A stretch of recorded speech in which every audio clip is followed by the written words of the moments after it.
அல்லேலூயா. அப்போஸ்தலனாகிய பவுல் புதிய ஏற்பாட்டில் அநேக இடங்களில் சபைக்கு அவர் நிருபத்தை எழுதி கொடுக்கும் பொழுது ஒரு மிக முக்கியமான ஒரு காரியத்தை ஜனங்கள் செய்யும்படி உற்சாகப்படுத்துகிறார். அது என்ன அப்படின்னு சொல்லி கேட்டிங்கன்னா, ஜெபத்தில் உறுதியாயிருங்கள். அமேன். ஜெபியுங்கள் என்று சொல்லுகிறார். அமேன். இன்னைக்கு நம்முடைய வாழ்க்கைக்கு மிக தேவையான ஒரு காரியமாக இந்த ஜெபம் இருக்கிறது. நிறைய நேரங்களில் நாம் ஜெபத்தில் தவறி விடுகிறோம். அப்படின்னா ஜெபிக்க தவறி விடுகிறோம், ஜெபிக்க மறந்து விடுகிறோம், ஜெபத்தை ஸ்கிப் பண்ணி விடுகிறோம். அப்படின்னா ஜெபம் சரி இன்னைக்கு வேணாம் அப்படின்னு சொல்லி ஜெபத்தை தள்ளி வச்சிடுறோம். நம்ம ஜெபத்தை விட்டு தள்ளி போயிடுறோம்.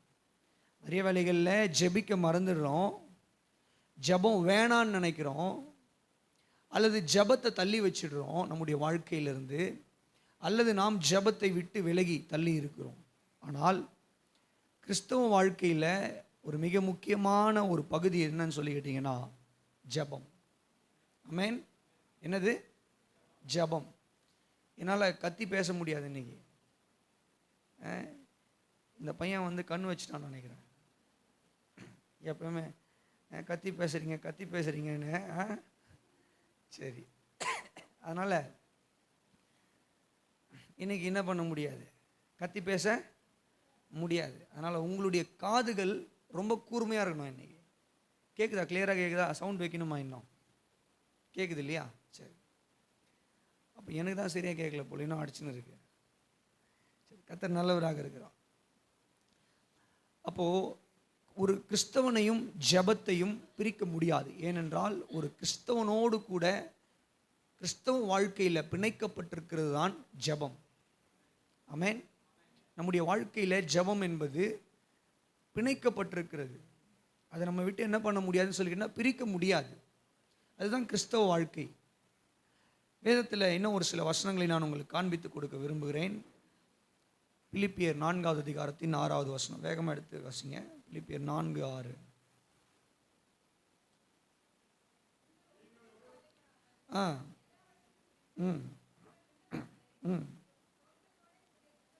ஜெபத்தினாலும் வேண்டுதலினாலும் தேவனுக்கு தெரியப்படுத்துங்கள். ஆமென். பவுல் எழுதுகிறார். மறுபடியும் பிலிப்பு, அங்கே பார்த்தா ரோமர் சபைக்கு, இங்கே பிலிப்பு சபைக்கு எழுதும்போது எழுதுகிறாரு, ஜெபத்தினால தேவனுக்கு தெரியப்படுத்துங்கள், ஜெபிங்க அப்படின்றார். ஆமென். என்ன பண்ணுங்க? ஜெபிங்க. இன்னும் 1 தீமோத்தேயு கூறுவீர்களானால் 1 தீமோத்தேயு 2வது அதிகாரத்தின் 1 வசனத்தை நான் பிரதானமாய் சொல்லுகிற புத்தி என்ன?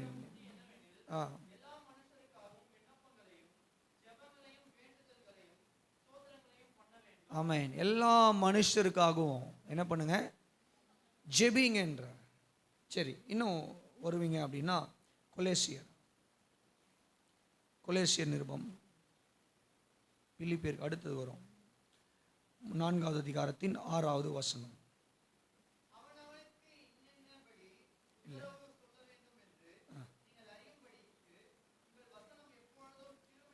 கொலேசியர் 4:6. அதனா ஓகே.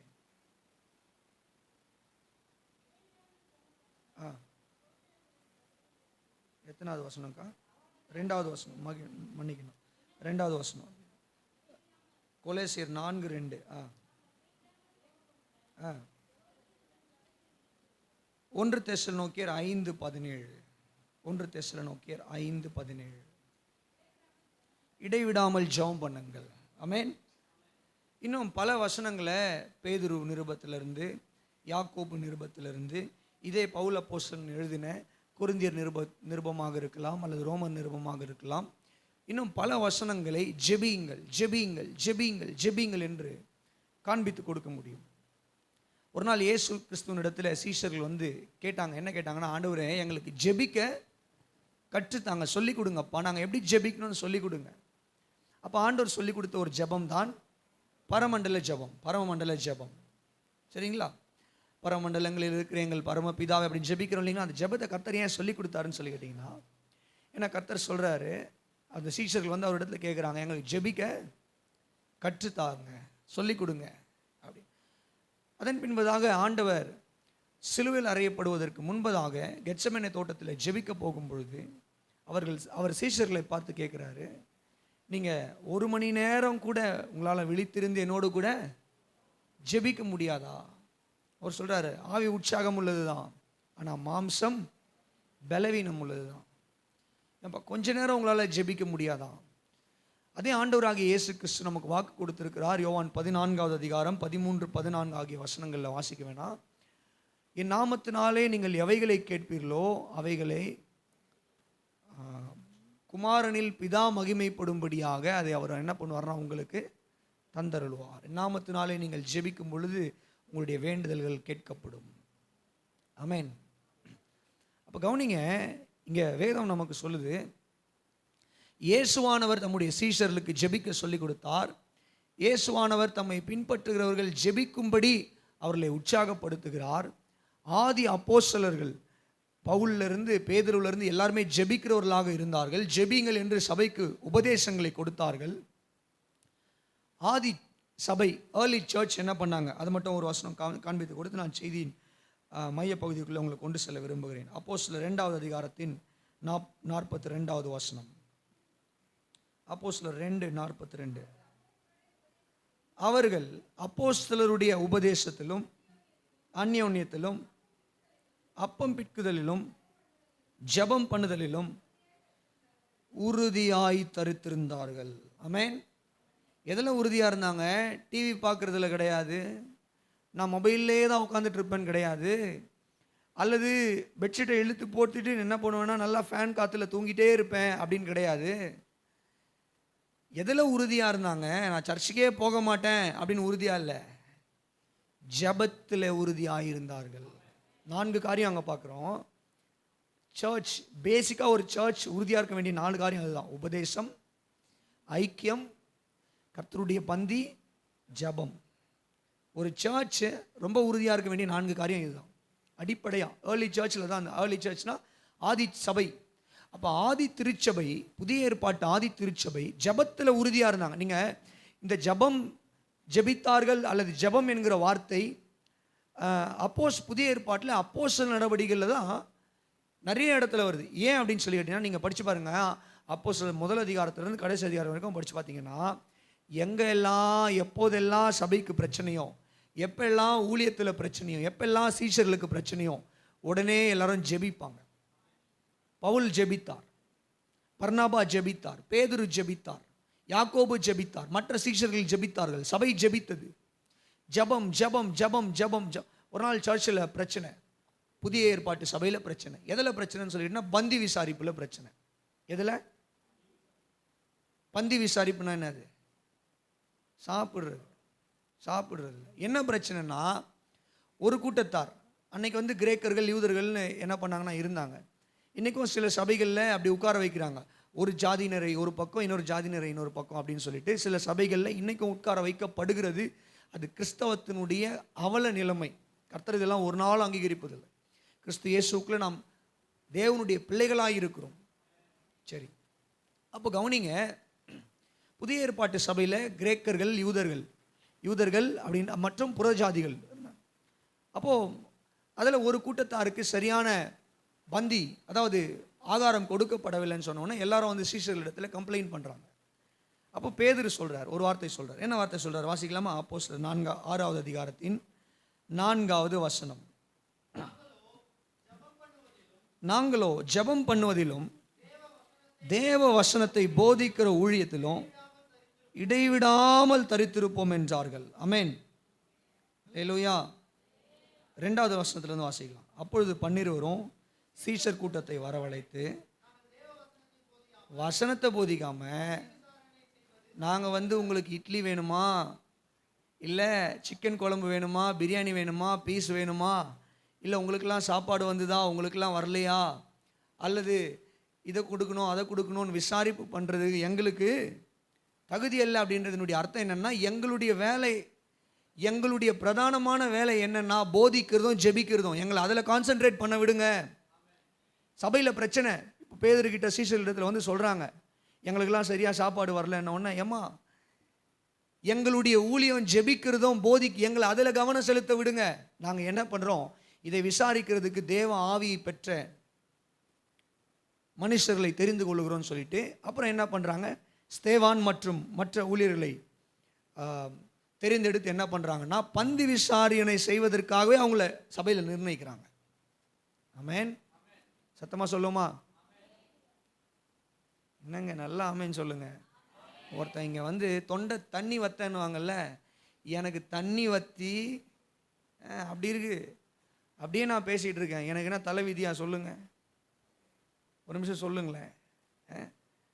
சிலர் யோசிப்பீங்க, ஆமாம் உனக்கு தலைவிதி தான், கர்த்தர் உன்னை ஊழியத்தில் முத்திரை குத்தி மேலே நிற்க வச்சிட்டாரு, வேற வழி கிடையாது.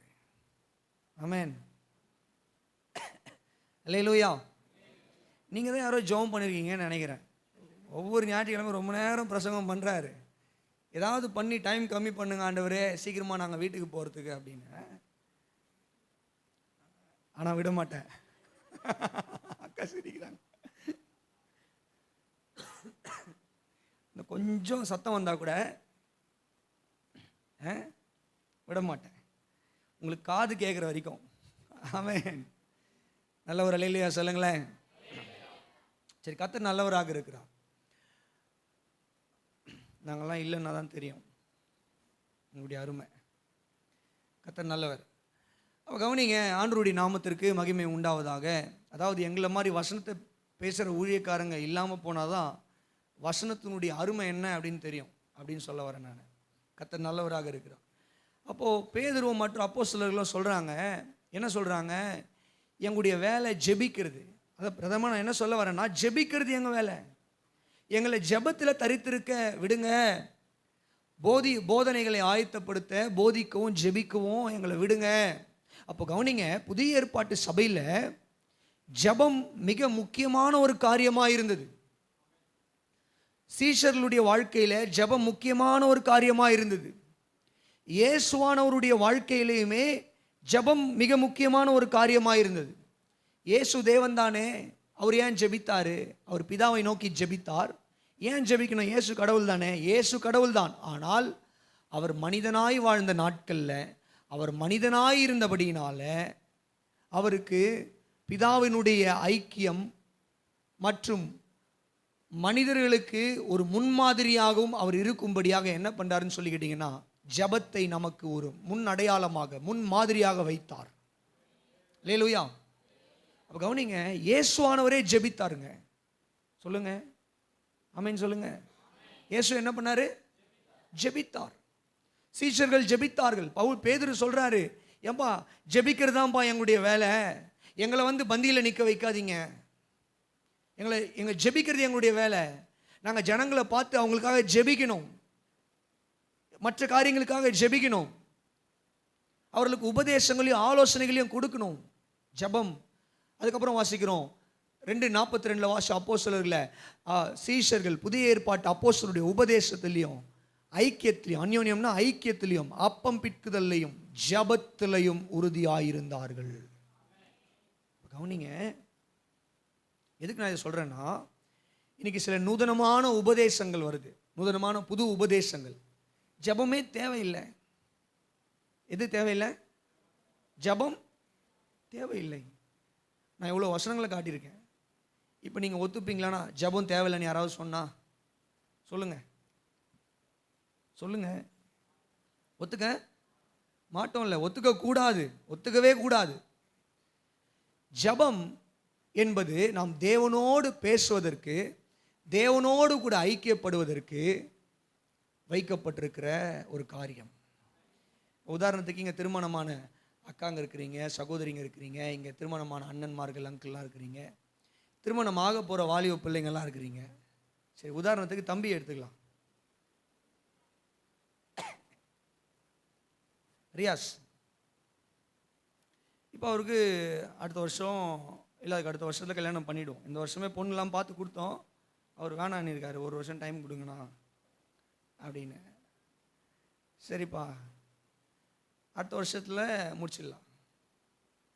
சரி, இப்போது உதாரணத்துக்கு இப்போ கல்யாணம் பண்ணியாச்சு வச்சுக்கோங்க. கல்யாணம் பண்ணிவிட்டு தம்பி நீ என்ன பண்ணக்கூடாதுன்னா, உன் மனைவி கிட்ட நீ பேச வேண்டிய அவசியமே இல்லை. மனைவி கிட்ட நீ பேச வேண்டிய அவசியமே இல்லை. இல்லை பொண்ணுக்கிட்ட, பொண்ணை கல்யாணம் பண்ணி கொடுத்துட்டுமா நீ கணவன்கிட்ட பேச வேண்டிய அவசியமே இல்லைம்மா, பேச வேண்டிய அவசியமே இல்லை. உனக்கு என்னெல்லாம் பிடிக்கும் என்னெல்லாம் பிடிக்காதுன்னு திருமணத்திலே சொல்லியாச்சு, அதனால் அவரே எல்லாத்தையும் பார்த்துப்பார். முடியுமா? அப்படி வைக்க முடியுமா? இருக்க முடியுமா? சொல்லுங்கள், இருக்க முடியுமா? இப்போ நாமே கூட வீட்டில் சில நேரங்களில் கணவன்கிட்ட சண்டை போட்டுடுறோம். எவ்வளோ நாள் பேசாமல் இருக்க முடியுது சொல்லுங்கள்? இல்லை மனைவி கிட்ட சண்டை போட்டுடுறோம், எவ்வளவு நாள் பேசாமல் இருக்க முடியுதுங்க? அதிகபட்சம் ஒரு நாள் கூட கஷ்டம்தான். ஒரு நாள் தாண்டுறதே கஷ்டம். ஏன்னா எங்கே சுற்றினாலும் உனக்கு நான் எனக்கு நீன்னு ஆகி போயாச்சு. கரெக்டுங்களா? உனக்கு நான் எனக்கு நீன்னு கர்த்தர் உங்களை டை பண்ணிட்டதுனால, முடிச்சு போட்டதுனால முடியாது. அப்போ கவனிங்க, நாம் ரட்சிக்கப்படும் பொழுது கிறிஸ்துவனுடைய மணவாட்டியாக, கிறிஸ்து மணவாளனாக அவரோடு கூட நாம் நிச்சயிக்கப்பட்டிருக்கிறோம். அல்லேலூயா. நாம் என்னவாக இருக்கிறோம்? மணவாட்டியாக இருக்கிறோம். அவர் என்னவா இருக்கிறாரு? மணவாளனாக இருக்கிறார். இப்போ மணவாட்டி கிட்ட நீ மணவாளன் கையில் பேசவே வேண்டாமா அப்படின்னு சொன்னால் இது என்ன நியாயம்? ஒரு பொண்ணை நிச்சயம் பண்ணி கொடுத்துட்டு திருமணமாக போகிற பையன் நீ பேசக்கூடாதுன்னு சொன்னால் அது நியாயமாக இருக்குமா? இல்லை ஒரு பையனை நிச்சயம் பண்ணி கொடுத்துட்டு அந்த பொண்ணுக்கிட்ட நீ பேசக்கூடாதுடா கல்யாணம் பண்ணுற வரைக்கும், நியாயமாக இருக்குமா? சொல்லுங்களேன், சொல்லுங்க. இருக்காது. வெளியே வேணா அனுப்பாமல் இருப்போம், ஆனால் பேசவாத அட்லீஸ்ட் என்ன பண்ணுவோம்? அனுமதிப்போம் இல்லையா? அப்போ கவனிங்க, கிறிஸ்து இயேசுக்குள்ள நாம் தேவனோடு கூட, அதாவது கிறிஸ்துவாகிய தேவனோடு கூட, இரட்சகரோடு கூட மணவாட்டியாக இணைக்கப்பட்டிருக்கிறோம். அவர் மணவாளனாக, நாம் மணவாட்டியாக இணைக்கப்பட்டிருக்கிறோம். அல்லேலூயா. அப்போ நாம் அவரோடு கூட பேச வேண்டும். அவர் நம்மோடு கூட பேசுகிறார். அவர் நம்மோடு கூட பேசுகிறார், வசனங்கள் மூலமாக பேசுகிறார். நாம் அவரோடு கூட பேச வேண்டும். நாம் அவரோடு கூட பேசுவது தான் ஜெபம்.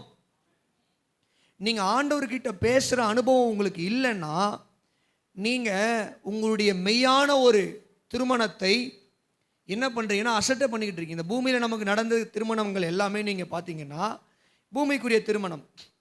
ஆவிக்குரிய திருமணம் எதுன்னு சொல்லி கேட்டீங்கன்னா, நமக்கும் கிறிஸ்துவுக்கும் நாம் மணவாட்டியாக அவர் மணவாளனாக இணைக்கப்பட்டிருக்கிறோம். திருமணம் என்று சொல்லும்போது அது வந்து ஒரு ஃபிகர் ஆஃப் ஸ்பீச் தான். லிட்டரலாக நீங்கள் திருமணம்னு எடுத்துக்கக்கூடாது. அப்படின்னா திருமணத்தில் எப்படி ஆணும் பெண்ணும் இணைக்கப்படுகிறார்களோ அதே போல் நாமும் கிறிஸ்துவும் இணைக்கப்பட்டிருக்கிறோம் ரட்சிப்பில். ஆமென். அவரோடு கூட நாம் ஒன்றிணைக்கப்பட்டிருக்கிறோம். அவர் நமக்கு மணவாளனாக, நாம் மணவாட்டியாக, அவர் நமக்கு தலையாக, நாம் சரீரமாக, அல்லேலூயா, இருக்கிறபடினால அவரோடு கூட பேசாத ஒரு வாழ்க்கை எப்படிப்பட்ட ஒரு வாழ்க்கை அங்கே இருக்கும்? ஒரு நிமிஷம் சிந்தித்து பாருங்க. ஜபிக்கிறதே இல்லை பாஸ்டர் நாங்கள் அப்படின்னா உங்களுடைய வாழ்க்கை ரொம்ப வறட்சியான, ஆவிக்குரிய வறட்சியுள்ள ஒரு வாழ்க்கை அப்படின்னு நான் சொல்லுவேன். ஏன் அப்படின்னு சொல்லி கேட்டிங்கன்னா, ஏன்னா நீங்கள் உங்களுடைய மணவாளன்கிட்ட பேசாத ஒரு மனிதர்களாக இருக்கிறீர்கள். பேசவே இல்லை. நீங்கள் உங்கள் சிருஷ்டிகர் உங்களை ரட்சித்து உங்களை சுவிசேஷத்தின் மூலமாக உங்களை ரட்சித்து தம்முடைய இரத்தத்தினால உங்களை சொந்தமாய் மீட்டெடுத்து சொந்தமாக்கி இருக்கிற இரட்சகரோடு கூட பேசுகிற ஒரு அற்புதமான ஒரு அனுபவத்தை நாம் இழந்தவர்களாக இருக்கிறோம். ஜெபிக்காதவங்களுக்கு நான் சொல்கிறேன், காலை வேளையில் உங்களை நான் ஜெபிக்க உற்சாகப்படுத்துகிறேன். ஆமென். அல்லேலூயா. சிலர்லாம் சொல்லுவாங்க 4 மணி நேரம் ஜெபிக்கணும், 5 மணி நேரம் ஜெபிக்கணும். அதெல்லாம் வரம் பெற்றவர்கள் தான் அப்படி ஜெபிக்க முடியும். 10 மணி நேரம் ஜெபத்தில் இருக்க ஊழியக்காரர்கள், 8 மணி நேரம் ஜெபத்தில் இருக்க ஊழியக்காரர்கள், அவங்களுக்கெல்லாம் பணிவிடை செய்ய ஆட்கள் இருப்பாங்க. கை அமுக்கிறதுக்கு ஆள் இருப்பாங்க, கால் அமுக்கிறதுக்கு ஆள் இருப்பாங்க, அவங்களுடைய துணிகளை துவைச்சி கொடுக்கறதுக்கு ஆள் இருப்பாங்க, சமைக்கிறதுக்கு ஆள் இருப்பாங்க. அதனால் அவங்க முழுமையாக ஜெபத்துலேயும் வேத வாசிப்புலேயும் இருக்கலாம். அந்த மாதிரி நீங்கள் இருக்க முடியுமா? சாமான் கழுவணும், துணி துவைக்கணும், வருது பாருங்கள் ஒன்று ஒன்றா, அப்புறம் வீடு பெருக்கணும், மாப் போடணும், வேற அவ்வளோதானா? சமைக்கணும், அவ்வளோதான் இல்லையா? அவ்வளோதானா? சரி. உங்களுக்கு சாதகமானது அவ்வளோதான். இப்போ ஐயாங்க சைடு வந்துட்டோம் அப்படின்னா அவங்க பாருங்கள், அவங்களும் வீடு பெருக்கணும், சிலர் சாமான் கழுவணும், மாப்பு போடணும், பெருக்கணும். ஏன்னா நானும் பண்ணுறேன் அதெல்லாம். நான் எல்லாம் பண்ணுவேன். பெருக்குவேன், துணி துவைப்பேன். சமைக்க மட்டும் தெரியாது. எல்லா வேலையும் செஞ்சு கொடுப்பேன் என் மனைவி கேட்டா. அவங்களுக்கு உதவின்னு கேட்டால் அவங்க கேட்காம நான் பண்ணுறது பெருக்கி கொடுப்பேன். எங்களுடைய வீடை பெருக்கி கொடுக்குறது நான் தான். பெருக்கி ஒட்டுற எல்லாம் அடித்து க்ளீன் பண்ணி அதெல்லாம் கொடுக்குறது நான் தான். சரி, வேலைக்கு போய் 8 மணி நேரம் ஓட்டி இருந்தால் 10 மணி நேரம், இல்லை ட்ராவல் போகிறாங்க இங்கேருந்து பைக்கில், காரில் அல்லது பஸ்ஸில், ட்ரெயினில் அவங்க போயிட்டு வராங்க, அது ஒரு 2 மணி நேரம், மொத்தம் ஒரு 10-12 மணி நேரம் இப்படி போகிறதுனால நம்மளால் 8 மணி நேரம் ஜெபம் பண்ண முடியுமா? கஷ்டம்தான். அப்போது நம்மளால் எவ்வளவு நேரம் முடியுமோ, 1 மணி நேரமா, 40 நிமிஷமா, அரை மணி நேரமா, அல்லது 15 நிமிடமா, எவ்வளவு நேரம் உங்களால் ஒதுக்க முடிந்தாலும் அந்த நேரத்தை ஒதுக்கி தயவு செய்து ஜெபிக்க பழகுங்கள். Even if it is 10 minutes, 10 நிமிடமாக இருந்தாலும் கூட பரவாயில்லை. அந்த நேரத்தை ஒதுக்கி ஜெபத்துக்கு அந்த நேரத்தை என்ன பண்ணுங்கன்னா தேவனோடு கூட பேச ஒதுக்குங்கள். ஆமென். நான் மறுபடியும் சொல்கிறேன், 10 நிமிஷமாக இருந்தாலும் பரவாயில்ல, 15 நிமிடங்களாக இருந்தாலும் பரவாயில்ல, அரை மணி நேரமாக இருந்தாலும் பரவாயில்ல, 1 மணி நேரமாக. என்னால் 1 மணி நேரம் ஜெபிக்க முடியும் பாஸ்டர், உங்கள் கிருபை, கர்த்தர் கொடுத்துருக்க கிருபை, தாராளமாக ஜெபிங்க. என்னால் அரை மணி நேரம் ஜெபிக்க முடியும், ஜெபிங்க. இல்லை என்னால் சுத்தமாக ஜெபிக்கவே முடியல, உங்களுக்கு நான் சொல்கிறேன், முதல்ல 5 நிமிஷம் உட்காருங்க, 5 மினிட்ஸ் உட்காருங்க, அப்படியே கொஞ்சம் கொஞ்சமாக கூட்டுங்க. ஆமென். அல்லேலூயா சொல்லுங்க. அப்போது பவுல் அப்போஸ்தலனும் பேதுருவும் ஒரு கட்டத்தில் உச்சகட்டத்துக்கு போயிடுறாங்க. ஜெபத்தை குறித்து பேசும் பொழுது போயிட்டு என்ன சொல்கிறாங்கன்னு சொல்லி கேட்டிங்கன்னா, 1 கொரிந்தியர் வாசிங்க, 7வது அதிகாரத்தின் 5வது வசனம். 1 கொரிந்தியர் 7:5. உபவாசத்துக்கும் ஜெபத்துக்கும் தடையாயிராதபடிக்கு. சரி, கணவனுக்கும் மனைவிக்கும் அவர் பேசுகிற ஒரு அதிகாரம் இந்த 7வது அதிகாரம். ஒரு கணவன் மனைவி எப்படி இருக்கணும், ஒரு கணவன் அல்லது இப்போ மனைவி விட்டு போயிடுறாங்க, கணவன் விட்டு போயிடுறாங்க, இல்லை திருமணம் ஆகிக்காமல் இருக்கிறவங்க உபத்திரவத்தின் நேரத்தில் அவர் பேசுகிற வார்த்தைகள், இதெல்லாம் கொஞ்சம் ஞானமாக வியாக்கியானம் பண்ணணும். அப்படியே படித்து அப்படியே எடுத்துக்கக்கூடாது. சில விஷயங்கள் அது அதனுடைய பின்னணியோடு வியாக்கியானம் பண்ணணும். சரி, அப்போ அவர் சொல்கிறாரு, ஒரு கணவனும் மனைவியும்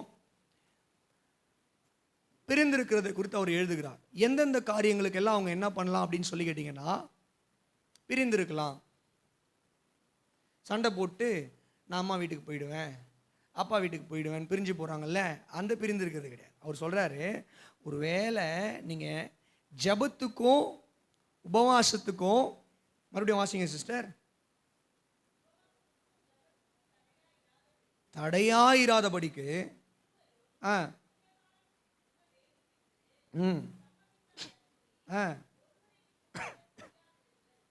அல்லேலூயா. விரதத்தினால் உங்களுக்கு விரதத்துவம் இல்லாமையால் சாத்தான் உங்களை தூண்டிவிடாதபடிக்கு மறுபடியும் கூடி வாழுங்கள்.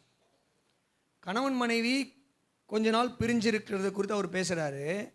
எதுக்கு கணவன் மனைவி கொஞ்ச நாள் பிரிந்திருக்கலாம் அப்படின்னா, ஒருவேளை நான் தனித்து உபவாசம் இருக்க போகிறேன், தனித்து ஜெபிக்க போகிறேன் அப்படின்னா, 2 பேரும் இணைந்து பேசி நான் ஜெபத்தில் இருக்க போகிறேன், அதனால் கொஞ்ச நாளைக்கு நீ என்னை டிஸ்டர்ப் பண்ணாத அப்படின்னு சொல்லிட்டு, நான் முழுவதுமாக ஒரு 3 நாள் ஃபாஸ்டிங்க, இல்லை 3 நாள் நான் உபவாசத்தோடு ஜெபிக்க போகிறேன் சில காரியங்களுக்காக, அதனால் என்னை தொந்தரவு பண்ண வேணாம் அப்படின்னு சொல்லிட்டு கணவன் மனைவியை விட்டு கொஞ்சம் தள்ளி வீட்டிலேயே வேற ஒரு அறையிலையோ அவங்க அல்லது வேற ஒரு இடத்துலையோ அவங்க ஜெபத்தில் தரித்திருக்கிறத குறித்து இங்கே பவுல் இங்கே எழுதுறாரு. இன்றைக்கி நம்ம அதை பண்ணுறது இல்லை, அதை நம்ம உபதேசிக்கிறதும் கிடையாது இன்றைக்கி எல்லா சபைகள்லையும். அவர் சொல்கிறாரு, 2 பேரும் சம்மதத்தோடு நீங்கள் என்ன பண்ணலாம் அப்படின்னா பிரிஞ்சிருக்கலாம். எதுக்காக? ஜெபத்துக்காக. ஆமென். சாப்பாட்டில் உப்பு இல்லைன்னு சண்டை போட்டு பிரிஞ்சிருக்கிறத குறித்து அவர் எழுதலை. அல்லது தேவையில்லாத காரியங்களுக்காக சண்டையிட்டு நான் வரமாட்டேன், நான் எங்கள் அம்மா வீட்டுக்கு போகிறேன். இல்லை, இப்போல்லாம் காலம் மாறிடுச்சு, ஆண்கள் தான் அம்மா வீட்டுக்கு கிளம்பி போகிறாங்க.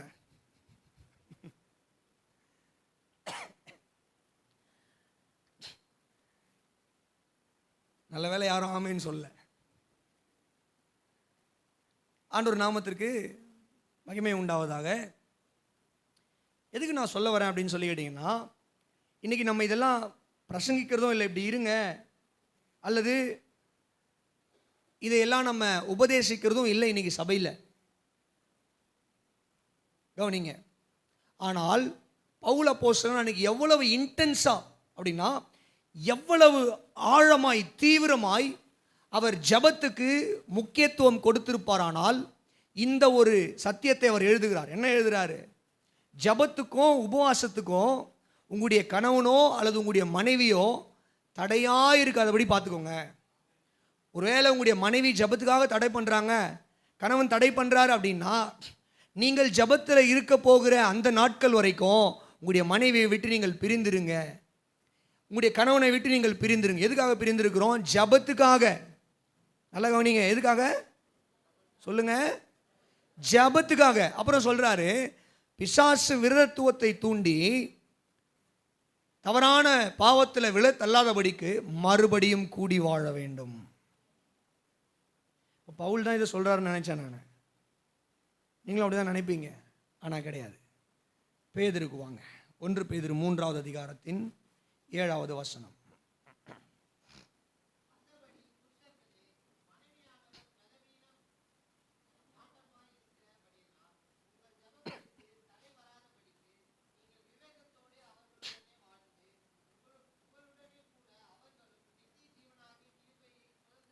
அல்லேலூயா, அல்லேலூயா, சத்தமா சொல்லுங்க.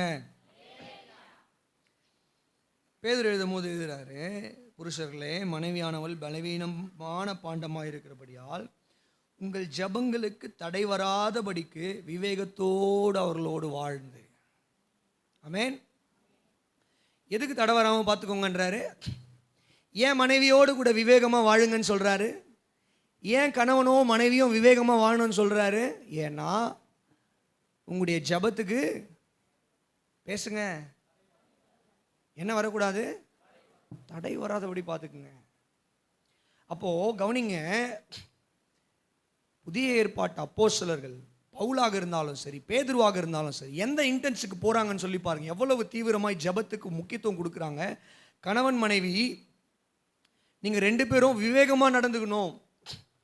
உங்களுடைய மனைவியினுடைய ஜபத்துக்கு நீங்கள் தடையாக இருக்கக்கூடாது, உங்களுடைய கணவனுடைய ஜபத்துக்கு நீங்கள் தடையாக இருக்கக்கூடாது. அந்த அளவுக்கு விவேகமாக நடந்துக்கோங்க.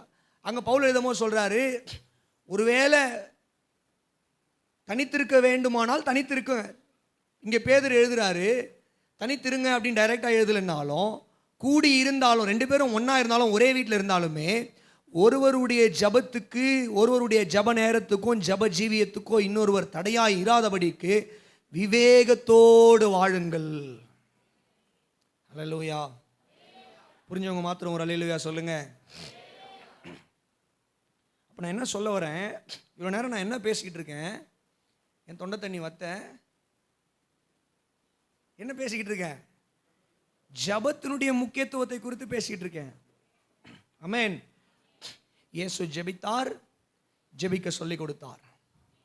சீஷர்கள் ஜெபித்தார்கள், சபை ஜெபித்தது, சபை ஜெபத்தில் உறுதியாக இருந்தது.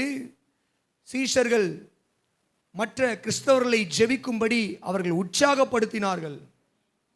பவுலும் பேதுரும் ஒரு கட்டம் மேலே போய் சொல்கிறாங்க, முதிர்ந்த போது, முதிர்ச்சியான உடனே அவங்க சொல்கிறாங்க, உங்களுடைய ஜபத்துக்கு கணவன் மனைவி மாத்திரமல்ல, இதை அங்கே கணவன் மனைவிக்கு எழுதுனாங்க, இங்கே நம்ம எல்லாருக்குமே பொருத்தணும். நம்முடைய ஜபத்துக்கு நம்முடைய கணவனோ மனைவியோ அண்ணனோ தம்பியோ அக்காவோ தங்கச்சியோ பிள்ளைகளோ மாமனாரோ மாமியாரோ தடையாயிராதபடி விவேகத்தோடு அவர்களோடு கூட வாழ பழக வேண்டும். ஆமென். அப்போ இந்த காலை வேளையில் நான் சொல்கிறேன், உங்கள் வீட்டில் ஜெபிக்கிற ஆவி உடையவர்கள், நல்லா ஜெபிக்கிறவங்க இருப்பாங்க, ஜெபிக்கிற ஆவி உடையவங்க இருக்கிறாங்க அப்படின்னா அவங்களுடைய ஜபத்துக்கு தடையாக இருக்காதீங்க. நான் சொல்லலை, வேதம் சொல்லுது. ஆமென். அதாவது தங்களுடைய எல்லா காரியங்களையும் செய்து தங்களுடைய எல்லா பொறுப்புகளையும் நிறைவேற்றி ஜபத்துக்கு முக்கியத்துவம் கொடுக்கிறவர்கள் உங்களுடைய வீடுகளில் இருப்பார்களானால் தயவு செய்து உங்களுடைய ஜபத்துக்கு என்ன பண்ணாதீங்க, யாரும் தடையா இருக்காதீங்க. ஜெபிக்க அவர்களுக்கு இடம் கொடுங்க. இப்போ பிள்ளைங்க ஜெபிக்கிறாங்களா, டேய் நீ இப்போ தான் ஜெபம் பண்ணி நாடே திருந்த போது, வா ஓ முட்டை வாங்கினு வா, போ கடைக்கு போயிட்டு வா, போ பசி எடுக்குது போய் 4 சமோசா வாங்கிட்டு வா. இப்போ தான் இந்த அம்மா ஜெபம் பண்ணுறதுக்கு உக்காந்துட்டாங்க, போ போ தக்காளி சட்னியை வை பசி எடுக்குது. அப்போ நான் என்ன சொல்கிறேன், உங்களுடைய வேலைகளை எல்லாம் முடிச்சுட்டு ஜெபத்தில் உட்காருங்க. அல்லேலூயா, சத்தமாக சொல்லுங்களேன். அல்லேலூயா. இல்லை வேலையெல்லாம் முடிக்காமல் ஜெபத்தில் உட்காரணும் பதர், காலையில் எழுந்துக்கோங்க, விடிய காலையில் எழுந்துக்கோங்க. ஆமென். விடிய காலையில் எழுந்து ஜெபிக்கிறவர்கள், ஜெபித்தவர்கள் கெட்டு போனதாக சரித்திரம் இல்லவே இல்லை. விடிய காலையில் எழுந்து தேவனோடு கூட அதிகாலையில் நேரத்தை செலவு செய்தவர்கள், அவர்களுடைய தனிப்பட்ட வாழ்க்கையும் அவர்களுடைய ஊழிய வாழ்க்கையும் ஒரு நாளும் டிக்ளைன் ஆனதா, கீழே இறங்கினதா சரித்திரமே கிடையாது. கர்த்தர் அவர்களை எல்லாம் ஏற்ற நேரத்தில் மகிமையாய் நடத்தி இருக்கிறார். ஆமென். சத்தமாக சொல்லுங்களேன். ஒரு நாள் விடிய கால ஜெபத்தை குறித்து பேசலாம். கர்த்தர் உங்களை ஆஸ்வதிப்பாராங்க. எப்போ பண்ணாலும் ஜெபம் வல்லமை உள்ளது தான், எப்போ பண்ணாலும் ஜெபம் தேவன் கேட்பார் தான். ஆனால் விடியகால ஜெபத்துக்கான ஸ்பெஷாலிட்டி என்னென்னா, விடியகால தான் நல்லா தூங்குற நேரம். நல்ல சரியான தூக்கம் எப்போ வரும்னா விடிய காலையில் தான் வரும். ஆமாவா இல்லையா சொல்லுங்க. நீங்கள்லாம் விடிய காலையில் தூங்காதவங்களா? சரி, கர்த்தருக்கு ஸ்தோத்திரம். அப்படின்னா நல்லது. ரொம்ப டீப் ஸ்லீப் எப்போ வரும்னு கேட்டிங்கன்னா, நான் நைட்டு முழுக்கெல்லாம் கார் ஓட்டியிருக்கேன். நைட்டு முழுக்கன்னா பாதி நைட்லேருந்து கார் ஓட்டியிருக்கேன். ஆனால் 1 மணிக்கு ஓட்டும் போது தூக்கம் வராது, கார் ஓட்டும் போது 2 மணிக்கு கார் ஓட்டும் போது தூக்கம் வராது, 3 மணிக்கு தூக்கம் வராது, 4 மணிக்கு ஓட்டும். இந்த 4லேருந்து 6 இருக்குது பார்த்தீங்களா, ரொம்ப ஜாக்கிரதையாக இருக்கணும். இந்த 4லேருந்து 6 தான் நீங்கள் பார்த்தீங்கன்னா எல்லா ரோடுகள்லையும் ஆக்சிடெண்ட் ஆகும். லாரி மோதிச்சு, பஸ்ஸு மோதிச்சு சொல்கிறாங்க இல்லையா, எல்லாம் 4 to 6 பயங்கர டீப் ஸ்லீப் அந்த டைமில் வரும், விடிய கால நேரம். அப்போ அந்த நேரத்தை நம்ம, அந்த தூக்கத்தை நம்ம தியாகம் பண்ணி தேவ சமூகத்தில் உட்கார்றோம் பார்த்தீங்களா, அதை கர்த்தர் கனம் பண்ணுகிறார். ஆமென். அதை கர்த்தர், அந்த தியாகத்தை கர்த்தர் என்ன பண்ணுறாரு, கனம் பண்ணுகிறார். அது மாத்திரம் இல்லாமல் இந்த விடியகாலை ஜெபத்தினுடைய மிக முக்கியமான ஒரு காரியம் என்னன்னு கேட்டீங்கன்னா, ஒரு நாளினுடைய துவக்கம் அது. ஆமென். நம்ம கண் விழிக்கிற அந்த நாளை நம்ம கண் விழித்து துவங்குகிற ஒரு நேரம், அந்த முதல் நேரத்தை, உச்சிதமான நேரத்தை நம்ம கர்த்தருக்கு கொடுக்கிறோம். அல்லேலூயா சொல்லுங்க, சத்தமா சொல்லுங்களேன். அப்போ நம்முடைய உச்சிதமான அந்த நேரத்தையும் நம்முடைய அந்த தியாகத்தையும் கர்த்தர் பார்த்து என்ன பண்றாருன்னு சொல்லி கேட்டீங்கன்னா, நமக்கு பலன் கொடுக்கிறவராக இருக்கிறார். நல்லா ஒரு அல்லேலூயா சொல்லுங்களேன், சத்தமா சொல்லுங்களேன். சரி, கர்த்தர் நல்லவராக இருக்கிறார். அதுக்காக விடிய காலெல்லாம் ஜெபிக்கணும் அப்படின்னு நான் கட்டாயமாக உங்களை சொல்லலை. எப்போ வேண்டுமானாலும் ஜெபிக்கலாம். ஆனால் விடிய காலையில் ஜெபிக்கும் பொழுது அது ஒரு அர்ப்பணிப்பு, அது தனி கமிட்மெண்ட், அர்ப்பணிப்பு. ஒரு அல்லேலூயா சொல்லிடுங்களேன். சரி, ஆண்டவர் நாமத்துக்கு மகிமை உண்டாவதாக. நம்மை ஜெபிக்கும்படி ஏவுகிற ஒரு 4 விதமான அறிவுகள், நமக்கு இருக்க வேண்டிய 4 விதமான அறிவு. இந்த அறிவு நிச்சயமாய் நம்மை ஜெபிக்க ஏவும். இந்த அறிவில் நாம் வளரும் பொழுது. ஆமென். சத்தமாக சொல்லுங்களேன். ஐயோ பிரசங்கம் ஆரம்பிச்சு இவ்வளோ நேரம் ஆச்சு, இப்போ தான் 4 குறிப்பு சொல்கிறாரா அப்படின்னா முடிஞ்சது போல இருக்கே. இல்லைண்ணா, ரொம்ப சுருக்கமாக. ஆனால் இந்த 4 குறிப்பு தான் நான் நிறையா எழுதிட்டு வந்தேன். என்னன்னு தெரில, தேவாவியானவர் மேலே இருக்கிற காரியங்கள் எல்லாம் அதிகமாக பேச வச்சுட்டாரு. இந்த 4 குறிப்பு சின்ன குறிப்பு தான், சுருக்கமாக உங்களுக்கு சொல்லிக் கொடுத்து உங்களுக்காக ஜெபிக்க விரும்புகிறேன். கர்த்தர் உங்களை ஆசீர்வதி. முதலாவது கவனிங்க, நாலேஜ் ஆஃப் காட். தேவனை குறித்ததான அறிவில் நாம் வளரும் பொழுதுதான் ஜெபிப்பதற்கு நமக்கு தைரியமும் நம்பிக்கையும் உருவாகிறது. எல்லாரும் சொல்லுங்க, தேவ அறிவில், வேத அறிவு இல்லை, தேவ அறிவு. எல்லாரும் சொல்லுங்க, என்ன அறிவு? தேவ அறிவு என்றால் தேவனை குறித்த அறிவு. அப்படின்னா தேவன் எப்படிப்பட்டவர், அவருடைய குணம் எப்படிப்பட்டது, அவருடைய சுபாவம் எப்படிப்பட்டது, அவருடைய திட்டங்கள் எப்படிப்பட்டவைகள், அவருடைய சித்தம் எப்படிப்பட்டது, அவருடைய எண்ணங்கள் எப்படிப்பட்டது என்கிற அறிவில் நாம் வளருவதுதான் நம்மை ஜெபத்தில் கான்ஃபிடென்ட் உள்ளவர்களாக, தைரியம் உள்ளவர்களாக, நம்பிக்கை உள்ளவர்களாக நம்மை உற்சாகப்படுத்துகிறது. அல்லேலூயா, சத்தமா சொல்லுங்க. மறுபடியும் சொல்றேன், தேவன் எப்படிப்பட்டவர், அவருடைய திட்டங்கள் எல்லாம் என்ன, இரண்டு காரியம். தேவன் எப்படிப்பட்டவர், அவருடைய திட்டங்கள் எல்லாம் என்ன என்கிற அறிவு நமக்குள்ள வருமானால் நிச்சயமாய் நம்மால் ஜெபிக்காமல் இருக்க முடியாது. ஏன் நிறைய நேரத்தில் ஜெபிக்காமல் இருக்கோம்னா, நமக்கு தேவனை குறித்தான ப்ராப்பர் நாலேஜ் கிடையாது. கர்த்தரை குறித்தான ப்ராப்பர் நாலேஜ் சொல்லுங்க கிடையாது.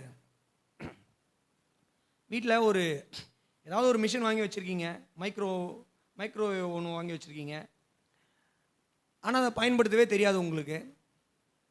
வீட்டிலே தான் வச்சுக்கிட்டு இருப்பீங்க. எல்லாத்தையும் என்ன பண்ணிகிட்டு இருப்போம், கையில் செஞ்சுக்கிட்டு இருப்போம். அடுப்புலையோ இல்லை கேஸ் அடுப்புலையோ வச்சு கஷ்டப்பட்டுக்கிட்டு இருப்போம். அப்போ யாராவது வந்து கேட்பாங்க, என்னம்மா இது வாங்கி வச்சுருக்கீங்க? இல்லைங்க, பண்ண தெரியாதுங்க. என்னம்மா நீங்கள் இதில் சுலபமாக முடிக்க வேண்டிய வேலையெல்லாம் இங்கே இப்படி இழுத்து கஷ்டப்பட்டுக்கிட்டு இருக்கீங்களே. அந்த மாதிரி தான் தேவ அறிவில் வளர்ந்துட்டா, தேவனை குறித்த அறிவில் வளர்ந்துட்டா ஜபத்தில் வளர்ந்துடலாம். இன்றைக்கி தேவ அறிவில் வளராததுனால தான் நம்மால் ஜப வாழ்க்கையில் வளர முடியல. என்ன தேவ அறிவு நமக்கு இல்லை, தேவன் எப்படிப்பட்டவர் என்கிற அறிவு நமக்கு அவசியம். ஆமென் சொல்லுங்க, சத்தமாக சொல்லுங்க. சத்தமாக கேட்டனே. உதாரணத்துக்கு நீங்கள் யாராவது குறிக்கிறவங்க தான் வசனங்களை குறித்து கொள்ளுங்க, நேரம் ஆகிட்டதுனால நான் சுருக்கமாக அப்படியே போயிட்டே இருப்பேன், சரியா? இப்போ தேவனுடைய சுபாவம், குணாதிசயங்கள் பல உண்டு. அதில் ஒரு சில குணாதிசயங்கள் சொல்கிறேன் பாருங்க. தேவன் பரிசுத்தர். அவர் சொல்கிறாரு, நான் பரிசுத்தர், ஆகையால் நீங்களும் பரிசுத்தராயிரு. நான் பரிசுத்தர். அப்போ கர்த்தர் பரிசுத்தர் என்கிற அறிவு அவர் பரிசுத்தருங்க அப்படின்னு ஒரு அறிவு நமக்கு இருக்குமானால், ஜபத்துக்கு நம்ம வரும்போது எல்லா விதமான தேவ பயத்தோடு தேவ பக்தியோடு வருவோம். ஜபம் அப்படின்னு சொல்லும் பொழுது அப்படியே கண்ணை திறந்தீங்க அங்கே பார்த்துட்டு இருக்க மாட்டோம்.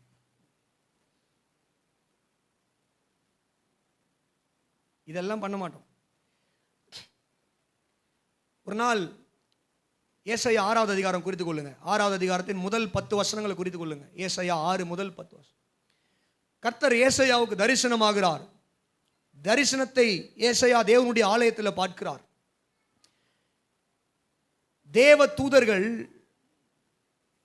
சேனைகளின் கர்த்தர் பரிசுத்தர் பரிசுத்தர் பரிசுத்தர்னு சொல்லி பாடுற அந்த சத்தத்தை கேட்ட உடனே, துதிக்கிற சத்தத்தை கேட்ட உடனே ஏசாயா கதறாரு, ஐயோ நான் அசுத்தமுள்ள மனுஷன். நான் யாரு? நான் அதமானேன். தேவ சமூகத்தில் தேவன் பரிசுத்தர், தேவ சமூகத்தில் நான் வந்து நின்றுட்டனே. நான் அசுத்தமுள்ள ஒரு மனுஷனாச்சே, நான் பாவியாச்சே, என் வாழ்க்கையில் அசுத்தம் இருக்கே, பரிசுத்த தேவனுக்கு முன்னாடி நான் வந்து நின்றுருக்கேன்னு நட்டுங்கிறாரு. உடனே தேவ தூதன் அங்கே இருந்த அந்த அக்கினியை எடுத்து, தரிசனம், இதெல்லாமே தரிசனம், அக்கினியை எடுத்து ஏசாயாவுடைய நாவை அங்கே போட்ட உடனே அவர் பரிசுத்தமானார். இதெல்லாம் விஷயத்தில் அவர் பார்க்குறார். அப்படின்னா கர்த்தர் அசுத்தமான ஏசாயாவை பரிசுத்தமாய் மாற்றுகிறார் தன்னுடைய ஊழியத்துக்காக. ஆமென். அவருடைய பாவங்களை எல்லாம் மன்னித்து ஊழியத்துக்கு தகுதிப்படுத்துகிறார். அப்போ கவனிங்க, தேவன் பரிசுத்தர் என்கிற அறிவு ஏசாயாவுக்கு இருந்ததுனால அவர் பாருங்க, அந்த நேரத்தில் தேவ சமூகத்துக்கு வரும்பொழுது நடுங்குகிறார், பயப்படுகிறார். ஒரு பயம் வருது, ஐயோ தேவன் பரிசுத்தர். இந்த அறிவு இல்லாததுனால தான் வேதத்தில் நீங்கள் குறித்து கொள்வீர்களானால், லேவியராகமம் 10வது அதிகாரத்தின் முதல் 4 வசனங்களில் குறித்து கொள்ளுங்கள், வாசிக்க வேணாம். நாதாப், அபியூ என்கிறவர்கள் பழைய ஏற்பாட்டில் தேவ சமூகத்தில் அந்நிய அக்கினியை கொண்டு வந்து மரித்து போனார்கள்ங்க. செத்து போனாங்க. ஏன் செத்து போனாங்கன்னு சொல்லிக்கிட்டீங்கன்னா, தேவன் பரிசுத்தர் என்கிற அந்த அறிவு இருந்தும்,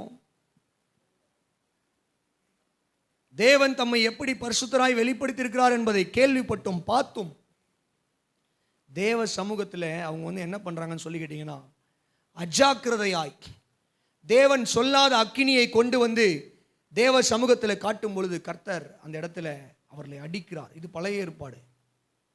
அதுதான் சொல்லுவேன், ஒருவேளை புதிய ஏற்பாட்டில் அப்படி அடித்தார்னா எல்லாம் காலி. எல்லாம்னா கிறிஸ்தவங்க பாதி பேர், வேர்ல்டு வைடு கிறிஸ்டியன்ஸ். ஆனால் ஆண்டவர் கிருபையாக இன்னைக்கு நம்மளை நடத்துகிறாரு. அல்லேலூயா சொல்லுங்க. ஆண்டவர் நம்மை அப்போது நல்லா கவனிங்க, நம்முடைய ஜெபத்தில் நம்ம ஜெபிக்கிறோம். பல நேரங்களில் தேவன் பரிசுத்தர் என்கிற அறிவு நமக்கு இருக்கா? அப்போது ஜெபத்துக்கு வரும்பொழுது நீங்கள் ஜெபத்துக்கு முட்டி போடலாம், அல்லது உட்காரலாம், இல்லை நின்று ஜெபம் பண்ணலாம். கண்ணு மூடும் பொழுது ஜெபம் அப்படின்னு சொல்லும் பொழுது நமக்கு என்ன வரணும்னு சொல்லி கேட்டிங்கன்னா, ஒரு பயம். தேவ சமூகத்தில் நான் நிற்கிறேன், தேவன் பரிசுத்தராக இருக்கிறார். அல்லேலூயா சத்தமாக சொல்லுங்களேன். சிலர்லாம் நான் பார்த்துக்கிட்டு இருக்கேன், ஜெபம் பண்ணிட்டே இருப்பாங்க. ஃபோன் வரும். ஹலோ, சே ஓகே சாயங்காலம் பார்த்து ஸ்தோத்தரிக்கிறோம். தேவன் பரிசுத்தர் என்ற அறிவு இல்லையேம்மா. அது இருந்தா ஆபிரகாம் லிங்கன் சொல்லுவாராம், அமெரிக்க தேசத்தினுடைய ஜனாதிபதியாக இருந்தவர். விடிய காலையில் ஜெபிக்க அவங்க பாட்டி கற்றுக் கொடுத்தாங்க. ஜபத்தில் போய் கதவை சாத்தி உள்ளே உட்காந்துட்டாருன்னா அவரை பார்க்கறதுக்கு தேசத்தின் அதிகாரிகள் எத்தனை பேர் வந்தாலும் உட்கார வச்சுருவாங்களாம். அப்போது ஏங்க நாங்களாம் அதிகாரிங்க, அவர்கிட்ட பேசணும் விடுங்க. நம்ம இல்லை உங்களை காட்டிலும் முக்கியமான ஒருத்தர் இடத்துல அவர் பேசிக்கிட்டு இருக்கார். அப்போது மீட்டிங்கில் இருக்கார். வெளியே வந்த உடனே கேட்டாங்களாம், சார் எங்களை விட பெரிய அஃபிஷியல் கிட்ட யாரோட பேசிகிட்டு இருந்தீங்கன்னு சொன்னாங்க. தேசத்தினுடைய ஜனாதிபதி நீங்கள், உங்களுக்கு அடுத்தது இருக்கிறது நாங்கள், எங்களுக்கும் மேலே வேறு யார்கிட்ட நீங்கள் பேசிட்டு இருந்தீங்கன்னு அவர் சொன்னாராம், நம்ம எல்லாருக்கும் மேலே ஒருத்தர் இருக்கிறார், அவரோடு கூட பேசி கொண்டோமே. அல்லேலூயா. சிலர்லாம் பாருங்கள், அதுதான் இன்னைக்கு தேவை. இன்னைக்கு தேவன் பரிசுத்தர் என்கிற அறிவு நமக்கு இருக்குமானால் ஜெபத்தில் நம்ம தேவையற்ற காரியங்களை பண்ண மாட்டோம். ஜெபத்தில் உட்கார்ந்துட்டு ஃபோன் எடுத்துகிட்டு பார்த்துக்கிறது, மெசேஜ் அனுப்பிச்சிருக்காங்க, உடனே டைப் பண்ணி அவங்களுக்கு ஒரு மெசேஜ் ரிப்ளை பண்ணிட்டு வச்சுட்டு திரும்ப அப்படியே போயிட்டு இருக்கும்போது திரும்ப வெளியிலேருந்து யாராவது குரல் கொடுத்தாங்க, இல்லை வீட்டிலேருந்து யாராவது ரிமோட் எங்கே வச்சிங்க, சர்க்கரை எங்கே வச்சிங்க, உப்பு எங்கே வச்சிங்க, தொல்லை பண்ணுவாங்க பாருங்கள். அதுக்கு தான் நான் சொன்னேன், உங்கள் வீட்டில் ஒருத்தவங்க ஜெபத்தில் இருக்காங்கன்னா அவர்களுக்கு போய் இடையூறாக இருக்காதீங்க, இடைஞ்சல் கொடுக்காதீங்க. அப்போ என்ன பண்ணுறீங்க, தேவ சமூகத்தில் அவங்க உட்காந்து ஜெபிக்கும் பொழுது நீங்கள் போய் என்ன பண்ணுறீங்க, பரிசுத்த தேவனை நீங்கள் அசட்டை பண்ணுறீங்க. ஜெபத்தில் ஒருத்தவங்க முட்டி போட்டு ஜெபம் பண்ணிருக்கும் போது தட்டி இந்தாம்மா எங்கே வச்சா உப்பு, அப்போ என்ன அர்த்தம்? பரிசுத்த தேவ சமூகத்தில் ஒரு அம்மா இல்லை ஒரு ஐயா ஜெபம் பண்ணிருக்கும் போது நீங்கள் போய் அந்த இடத்துல என்ன பண்ணுறீங்க, தேவனை கனவீனம் பண்ணுறீங்க. ஏசையா கதறாரு, ஐயோ நான் அதமானேன், தேவன் பரிசுத்தர், அவருடைய பரிசுத்த சமூகத்தில் நிற்கிறேனே நான். எனக்கு தெரியுதா, சில நேரங்களில் நம்ம 1 மணி நேரம் ஜபத்தில் உட்கார்ந்தாலும் ஏன் அந்த ஜபம் பிரயோஜனம் இல்லாத ஜபமாக இருக்குன்னா, ஏன்னா நம்முடைய ஜபங்கள் தேவ சமூகத்தில் பயமில்லாத ஜபங்களாக இருக்கு. பயமற்ற ஜபங்கள் அப்படின்னா முட்டி போட்டு தான் ஜபம் பண்ணணும்னு நான் சொல்லலாம். இல்லை, சிலருக்கு முடியாது, சிலருக்கு பேக் பெயின் இருக்கும், சிலருக்கு நீ பெயின் இருக்கும், சிலருக்கு ஹிப்பில் ப்ராப்ளம் இருக்கலாம், இல்லை ஃபூட்டு ஆங்கிளில் ப்ராப்ளம் இருக்கலாம், இல்லை இந்த இந்த இந்த இந்த மேலே நெக்கில் இருந்து கீழே எங்கே பிரச்சனை இருந்தாலும் நம்மளால் உட்கார்றதோ அல்லது முட்டி போடுறதோ அல்லது ரொம்ப நேரம் நிற்கிறதோ கடினமான விஷயம்தான். இப்போ அவங்களாம் என்ன பண்ண முடியும், அவங்களுக்கு எப்படி சௌகரியமாக இருக்கும் அப்படி ஜெபம் பண்ணலாம். உட்காந்து ஜெபம் பண்ணலாம், நின்று ஜெபம் பண்ணலாம், படுத்து ஜெபம் பண்ணலாம், இல்லை குப்புரை இப்படி விழுந்து ஜெபம் பண்ணலாம், எப்படி வேணாலும் ஜெபம் பண்ணலாம், முழங்கால் படிட்டு ஜெபம் பண்ணலாம். ஆமென். அல்லேலூயா சொல்லுங்க. இப்போ கவனிங்க, இந்த காலை வேளையில் தேவன் பரிசுத்தர் அப்படின்ற அறிவு நமக்குள்ளே வந்துருச்சுன்னா நம்முடைய ஜபம் வல்லமை உள்ளதாய் மாறுகிறது. ஏன்னா ஜபத்தில் நம்ம தேவையற்ற காரியங்கள் பண்ண மாட்டோம்.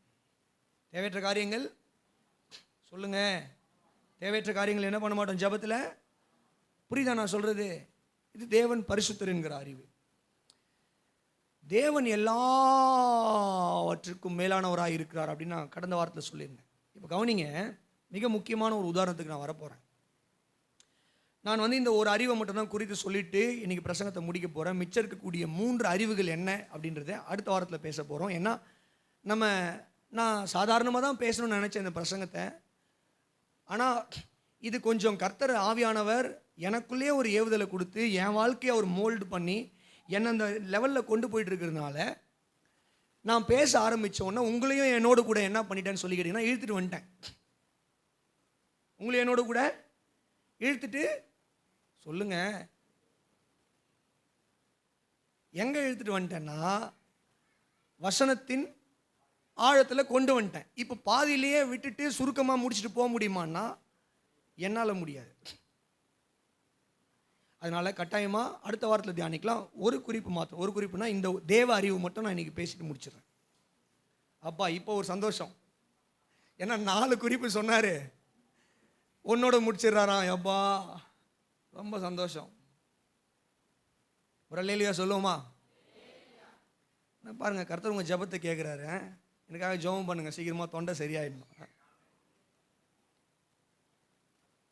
சிலர் யோசிக்கிறீங்க, சரியாயிட்டு ஒருவேளை நீ 3 காரியத்தையும் பேசிட்டா. கர்த்தர் நல்லவர். ஆமென். அல்லேலூயா சொல்லுங்க. ஆண்டவர் நாமத்துக்கு மகிமை உண்டாவதாக. சங்கீத புத்தகங்கள் நீங்கள் வாசித்து பார்ப்பீர்களானால் மொத்தம் எத்தனை சங்கீதம் இருக்கு? 150 சங்கீதங்கள். சங்கீத புத்தகம். சங்கீதத்தை அதிகாரம் என்று சொல்லக்கூடாது. சங்கீதத்திலேயே அதிகாரம்னு போட்டிருக்காது. நீங்கள் மற்ற புத்தகங்களை பார்த்தீங்கன்னா அதிகாரம்னு போட்டிருக்கோம். சங்கீதத்தில் அதிகாரம் போட்டிருக்காது. ஏன்னா சங்கீதம் என்பது பாட்டு அதிகாரம் கிடையாது. அப்போ சங்கீதத்தை சங்கீதம் தான் சொல்லணும். சங்கீதம் 50வது சங்கீதம். சரி, முதல் சங்கீதத்தில் 150 சங்கீதம் வரைக்கும் வாசித்து பார்க்கும்பொழுது அங்கே அநேக சங்கீதத்தின் மேலே தலைப்பு கொடுத்துருப்பாங்க. நெகினேத் என்னும் வாத்தியத்தில் வாசிக்க ராகத்தலைவனுக்கு ஒப்புவிக்கப்பட்ட சங்கீதம் இந்த மாதிரி கொடுத்துருப்பாங்க இல்லையா? நல்லா கவனிங்க, ஒவ்வொரு சங்கீதத்துக்கு பின்னாடியும் ஒவ்வொரு பின்னணி இருக்குது. இவங்க இந்த பாடல்களை எல்லாம் சும்மா அவங்க என்ன பண்ணலன்னா எழுதலை. நம்ம சில கிறிஸ்தவ மீடியாஸில் நான் பார்த்துருக்கேன், பாடல் பிறந்த கதை அப்படின்னு ஒன்று போடுவாங்க. அப்போ அந்த பாட்டை எழுதினவங்க என்ன பண்ணுவாங்கன்னா, அவங்களோட அந்த பாட்டு எங்களுக்கு எப்படி வந்தது, ஒரு நாள் நாங்கள் என்ன பண்ணோம், காசு இல்லாமல் ரொம்ப கஷ்டத்தில் இருக்கும்பொழுது அப்போ ஆண்டவர் எங்களுடைய தேவைகளை சந்திச்சார், அதை நினைவு கூர்ந்தது, அது அப்படியே என்ன பண்ணும், பாடலாக எழுதணும் அப்படின்னு சொல்லுவாங்க. பாருங்கள், அந்த பாட்டுக்கு ஒரு கதை இருக்குது. இதுதான் பாடல் பிறந்த கதை. இந்த மாதிரி 150 சங்கீதத்துக்கு பின்னாடியும் ஒரு கதை இருக்குது.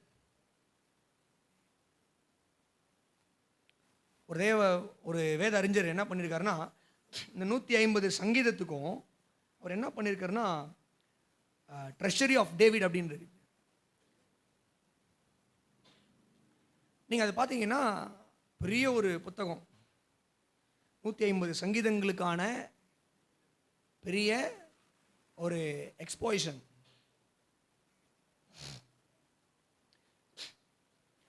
கவனிங்க, இந்த 150 சங்கீதத்துக்கு பின்பதாகவும் ஒவ்வொரு சங்கீதத்துக்கு பின்னாடியும் ஒரு சம்பவம் இருக்கு.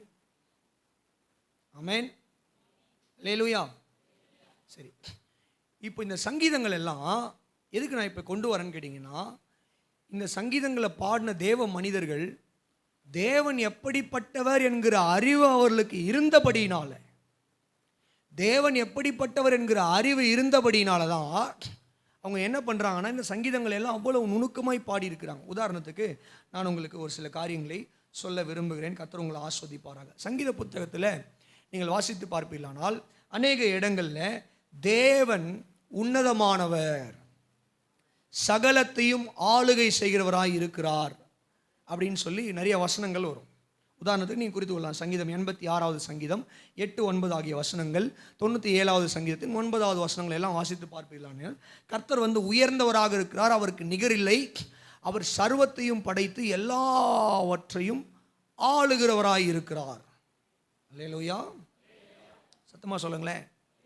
அப்போது நீங்கள் கவனிங்க, சங்கீத புத்தகங்களை படிக்கும் பொழுது பல வகையாக பிரிப்பாங்க. அதில் ஒரு காரியம் என்னன்னு சொல்லிக்கிட்டீங்கன்னா, சில சங்கீதங்கள் தேவனுடைய சிருஷ்டிப்பின் மகத்துவத்தை குறித்து பாடக்கூடிய சங்கீதங்கள். அல்லேலூயா சொல்லுங்க. தேவனுடைய உதாரணத்துக்கு 8வது சங்கீதம், 8வது சங்கீதம் முழுவதையும் நீங்கள் வாசித்து பார்ப்பீர்களானால், அல்லது 97வது சங்கீதத்தை முழுவதும் நீங்கள் வாசித்து பார்ப்பீர்களானால், அல்லது 104வது சங்கீதத்தை முழுவதும் நீங்கள் வாசித்து பார்ப்பீர்களானால், நான் 3 சங்கீதம் சொன்னேன், உதாரணத்துக்காக 3 சங்கீதம் சொன்னேன். இந்த மாதிரி நிறைய சங்கீதம் இருக்கு, கவனிக்கிறீங்களா? கவனிங்க, வாசிக்க வேணாம், வாசித்து பார்ப்பீர்களானால் அப்படி சொன்னேன். 8வது சங்கீதம், சங்கீதம் 97, சங்கீதம் 108, இதெல்லாம் ஏன் பாடப்பட்ட சங்கீதம் அப்படின்னு சொல்லி கேட்டிங்கன்னா, இந்த சங்கீதங்கள் எல்லாம் தேவன் எப்படிப்பட்ட சிருஷ்டிகராய் இருக்கிறார், எவ்வளவு பிரம்மாண்டமாய் அவர் இந்த பூமியை சிருஷ்டித்து மழையை கொடுக்கிறாரு, எவ்வளவு அழகா வெயிலை கொடுக்கிறாரு, எவ்வளவு அழகா கடல்ல இருக்கக்கூடிய மீன்களை எல்லாம், திமிங்கலங்களை எல்லாம் அவர் போஷிக்கிறாரு, எவ்வளவு அழகாய் கூப்பிடுகிற காக்கை குஞ்சுகளுக்கு அவர் பதில் கொடுக்கிறார், எவ்வளவு அழகாய் இந்த நட்சத்திரங்களையும் மேகங்களையும் அவர் சிருஷ்டித்து ஆளுகை செய்து கொண்டிருக்கிறார் என்பதை உணர்ந்து புகழ்ந்து பாடுகிற பாடல்கள் தான் இப்போ நான் சொன்ன சங்கீதங்கள் எல்லாம். தேவனுடைய சிருஷ்டிப்பின் மகத்துவம், அவருடைய ராஜரிகம், எப்படி இந்த உலகத்தை அவர் ஆளுகை செய்கிறார் என்பதை விவரிக்கிற சங்கீதங்கள் தான் இந்த 3 சங்கீதம். இன்னும் இந்த மாதிரி நிறைய சங்கீதம் இருக்கு. எப்படி இந்த சங்கீதக்காரர்கள் இதை பாடுறாங்க? அவர்களுக்கு ஒரு அறிவு. என்ன அறிவு? தேவன் சிருஷ்டிகர். ஆமென். அவர் தான் அண்ட சராசரங்களையும் சிருஷ்டித்தார். இந்த வானத்து நட்சத்திரங்களை பார்க்குறாங்க, அவர் தாங்க உண்டாக்குனார். சூரியனை பார்க்குறாங்க, அவர் தான் உண்டாக்குனார். தாவீதை எடுத்துக்கோங்க, தாவீது இதெல்லாம் பார்க்க கர்த்தர் தான் எல்லாத்தையுமே உண்டாக்குனார். உடனே என்ன பண்ணுவார்னா, கர்த்தரை துதியுங்கள், அவர் என்றும் நல்லவர். அல்லேலூயா. ஒருவராய், தெரியுமா அந்த பாட்டு? தெரியுமா? யாருக்காவது தெரியுமா? வானங்களை ஞானமாய் உண்டாக்கி மகிழ்ந்தாரே. டியூன் பெர்க்மான் செய்ய போட்டது, ஆனால் லிரிக்ஸு சங்கீதத்தினுடைய லிரிக்ஸ். எப்படி இந்த அறிவு சங்கீதக்காரனுக்கு வருது? அல்லது ஆசாப்பா இருக்கலாம், கோராக்கின் புத்திரர்களாக இருக்கலாம், மோசையாக இருக்கலாம், வேறு சங்கீதத்தை ஏற்றின யாராக வேண்டும், இவங்களாம் ஏற்றிருக்கிறாங்க சங்கீதத்தை. எப்படி இவங்களுக்குலாம் இந்த அறிவு வந்தது? ஏன்னா இவர்களுக்கு எல்லாரும் தேவன் சிருஷ்டிகர் என்கிற அறிவு இருந்தபடினால தங்களுடைய ஜபத்தில், சங்கீதம் என்பது வெறும் பாட்டு மட்டும் கிடையாது, அது ஒரு ஜபமும் கூட. சங்கீதம் என்பது பாட்டு மட்டும் கிடையாது, ஒரு ஜபமாகிய பாட்டு அல்லது பாட்டாகிய ஜபம். ஆமென். எப்படி இவங்க ஞானமா ஆண்டவரை நோக்கி இப்படி ஜெபிக்கிறாங்க? அவருடைய கிரியைகளை எல்லாம் சொல்லி. ஏன்னா அவர்களுக்கு ஒரு அறிவு இருக்கு. என்னன்னா, அவர் அண்ட சராசரங்களையும் சிருஷ்டித்த தேவனாக இருக்கிறார். அல்லேலூயா. சரி, உதாரணத்துக்கு 7வது சங்கீதம் மற்றும் 82வது சங்கீதம்.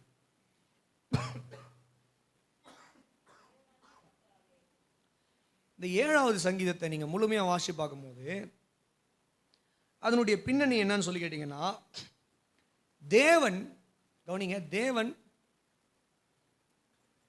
நீதி செய்ய வேண்டும். என்ன செய்யணும்?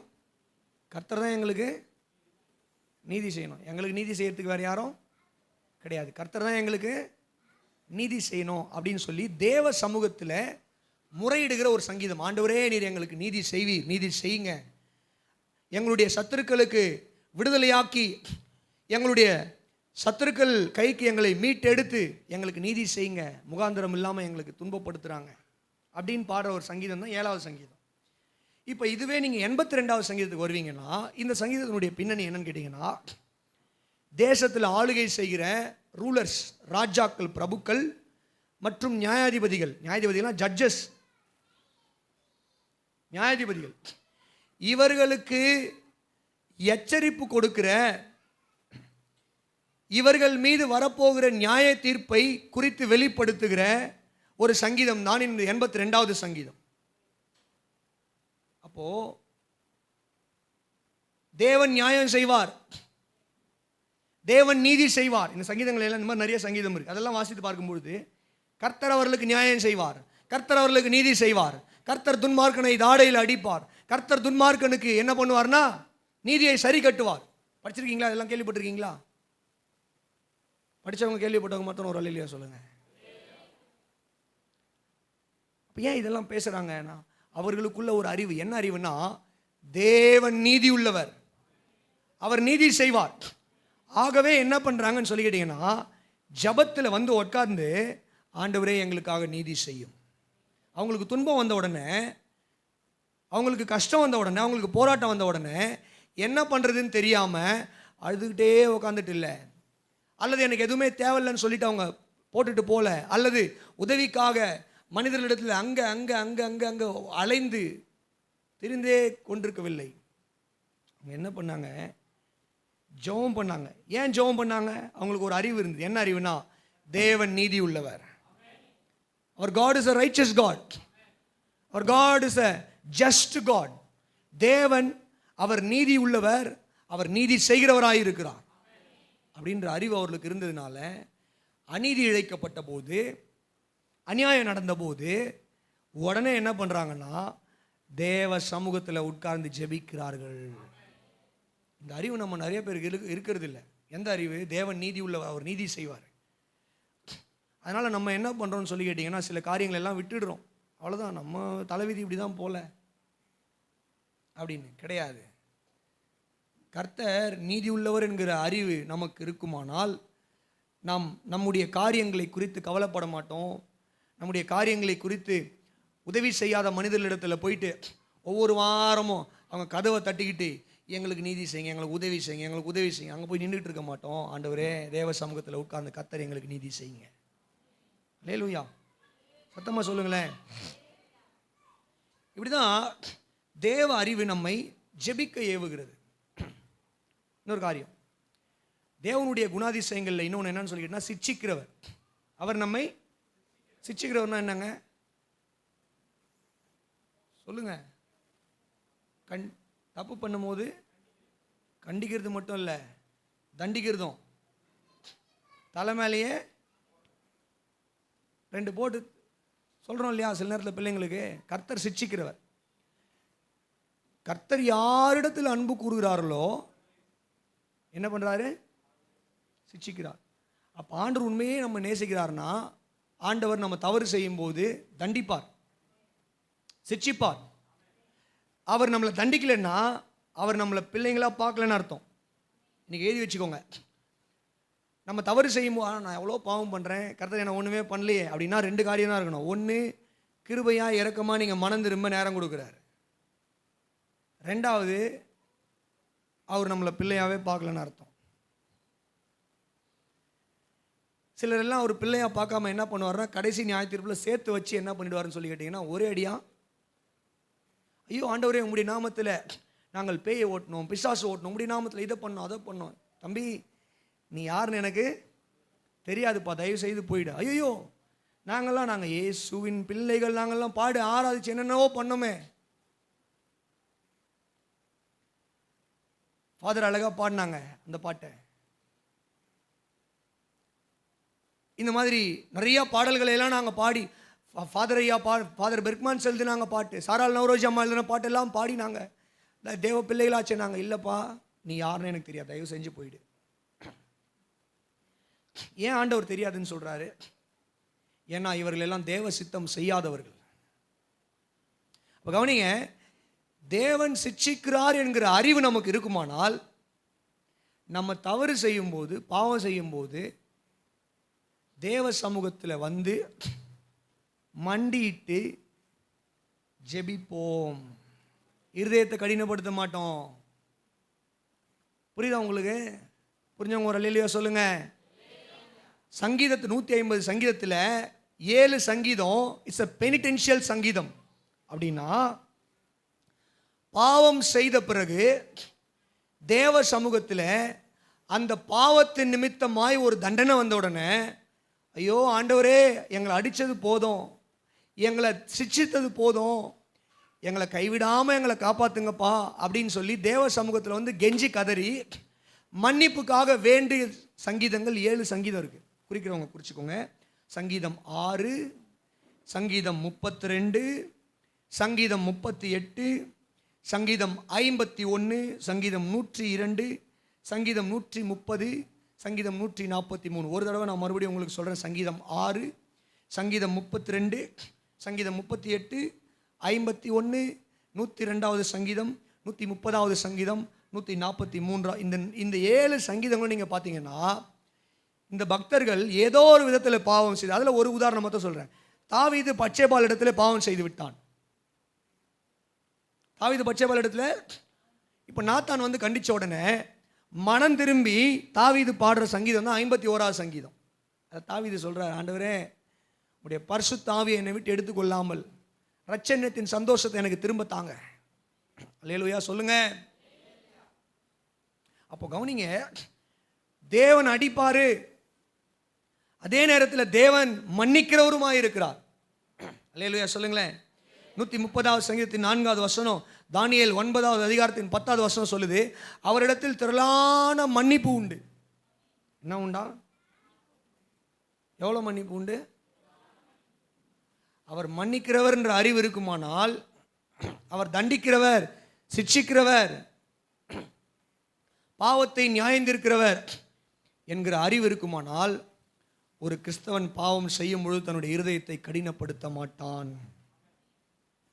நான் நிறைய நேரங்களில் நிறைய மனிதர்கள் அவர்கள் பாவம் செய்து இருதயத்தை கடினப்படுத்துகிறாங்களே, ஏன்? ஏன்னா அவங்களுக்கு தேவன் தண்டிப்பார், சிட்சிப்பார், நீதிமானுக்கு பூமியில் சரி கட்டப்படும்ன்ற அறிவில்லை.